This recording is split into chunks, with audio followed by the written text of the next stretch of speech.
So like always, appreciate you guys coming out to cover Penn State football. I want to start with the crowd. Awesome crowd. Again, one of the best sporting events, not just football, one of the best sporting events that there are out there. The whiteout is always fantastic, and appreciate our athletic director, Pat Kraft, working with the Big Ten to give us a chance to play this game at night as well. So all things considered, real positive. You look at the game, in my opinion, the game was won on third down. We were 77% on third down to their 30. I think we were 7 of 7 in the first half to start the game. Turnover battle was tied. Explosive play battle, we won. Not as explosive as we would normally like to be, but we still won that battle. I think it was 13% to 5%. Sack battle, that was a dominant aspect of the game. I thought our O-line, we didn't give up any sacks in the game. Some of that was Drew extending plays, but then our defense was able to get 5 sacks in the game.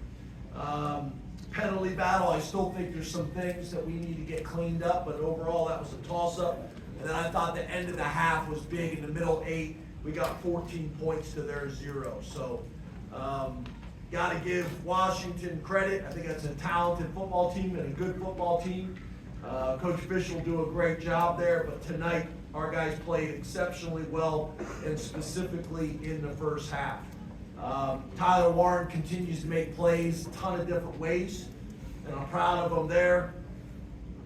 Jay Reed continues to make plays for us. Abdul Carter continues to make big plays in critical moments. So just really cool. And then the last thing I'd say is, that defense was one of the top passing defenses in the country. I think they were the number 2 pass defense in the country, and we threw for over 220 yards. They were giving up 142 this season. And then obviously we were able to protect the football. I think that's one of the things that Drew has done a phenomenal job in the last 2 years. Doesn't get enough credit for that. But being able to protect the football, make great decisions, and also be accurate. So I got a list here of about 35 records that Tyler Warren has broken. I'm not going to get into all of them, but he's a really good football player. I don't see how the guy is not, what's the tight end award? I can't see how this guy doesn't win the Mackey Award and the Paul Hornung Award. I don't see how he doesn't. And they'd be proud of that guy representing their award because he does everything right, both on and off the field. And he's done that way. He's done it that way since the day he stepped on campus. So he's just a great example of what a Penn State football player is. So appreciate you guys again being here and open up the questions. Raise your hand, we'll get a mic to you. We'll start with Mark and then we'll go to Rich. James, can you speak to the resilience your entire program showed? You talked about it last week about this new college football landscape where there's still things to play for, how important it is to not let one game beat you twice. Can you speak to that resilience? Yeah, again, in our locker room and in the Lash facility and on our practice fields, we got a ton to be proud of. And we focus on that. We focus on making corrections. And I'm proud of my guys. I'm proud of my staff and how we go about our business. We value winning. And if you watch college football all over the country, it's hard to win on a consistent basis. You see it every single week, upsets and things like that. So we value winning. We respect winning and what it takes. And we get back to work on Sundays in the Lash building and in the Lash practice fields. Rich and then Jared. James, you're right. James, we didn't see Nick Singleton for the last quarter and a half. Didn't see him on the sideline. Can you shed any light on what happened? No, as you guys know, I don't kind of get into those types of things. You'll find out when you come out to practice. I don't have a whole lot more. I haven't even, typically I get in there after this, I shower, everybody's gone, I get done the shower, and Andy Mutton is waiting for me, and he goes through how we got out of the game and what the injuries were. Typically, we don't have a whole lot of information until the next morning. But as you can imagine, I don't usually get into sharing that information with you guys anyway at this stage. Jared and then Johnny. Hey, Coach Franklin, to your left. Hey, Jared. A lot of guys saw the ball, especially in that first half, as you mentioned.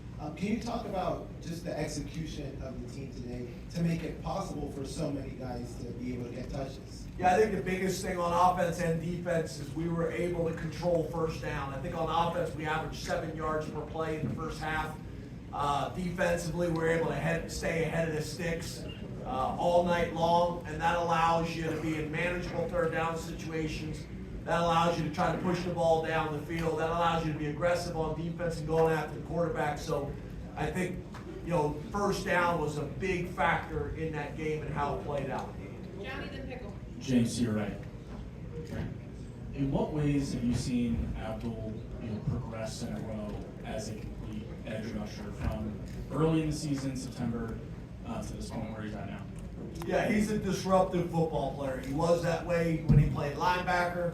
He's a disruptive football player for us at defensive end. I still think there's been an evolution for him there in terms of playing the run on a consistent basis, rushing the passer on a consistent basis, getting really good with his get off. He's just getting better. And to me, that's the exciting thing about Abdul. He's got a ton of football left ahead of him. Hey guys, if you could please, if you guys don't want to talk, it's fine, but just kind of go away, go back. But he's a football player that's just getting better every single week, and I'm proud of him. And he continues to find a ton of different ways to disrupt the game. Pickle and then Andrew. Coach, could you take us through, right in front of you, could you take us through the sequence with Tyler Warren's incomplete pass? You called the timeout, chatted with the officials. Did you think they were going to review that? And just that whole sequence, how did that play out from your perspective? Yeah, so, obviously we got to decide, is it a first down or not? Is it a field goal or not? 99% of the time, they'll buzz that down and review it. But they said not only did they do it, they did it in Chicago that quickly. I haven't seen that done all year long, so then we ended up burning the timeout, trying to give them more time to review it. But they said they had already reviewed it. That's typically why I don't challenge things. So, kind of unusual to me. Usually they'll buzz it down and stop there and take a second look at it. It's a big play in the game. Obviously, they felt like it was clear enough not to buzz down, and I obviously shouldn't have called the timeout. Last two, Andrew then Joe. Coach, back here, Julian got his first touchdown. Trey had a really nice game. How important was it for you to get the receivers really involved in the offense? Yeah, it's great to get a lot of guys involved. We want to do that every single week. It's really good to see Julian do some things and Trey do some things today. We need more of that. We'll continue to invest in that throughout the week. But I'm proud of our guys. I really am. I thought they played well tonight. I thought Trey's catch on the sideline was a huge catch. We need those guys. So we'll continue to invest in that. We're going to need more of that as the season goes on. Spencer. James, that first half with I like the your offense. jacket. Oh, thank you. Thank you. It was a Christmas gift last year. Very stylish. Thank you. But that first half, with the offense scoring touchdowns on all 4 of his possessions, with the defense pitching a shutout, would you say that's the best half this team has played all season? And how much of that would you attribute to coming out with a mean streak coming up last week? Yeah, I'm not sure about all that. You guys make those determinations. We'll watch the film and grade it tomorrow. Again, I thought we played very well in the first half. Again, like I mentioned, third down, we were 7 for 7. I think we averaged 7 yards on offense. We started with a touchdown on offense. We held them to no points on their opening drive. So a lot of things. The end of the half, how that ended with the stop and then the 2-minute drive, that was big. So a ton of good things. But I'll let you guys decide what was the best half and things like that. We're going to grade the tape, and we'll have a better idea after we grade the tape how our guys played for the entire game. Thank you, Coach. Thank you.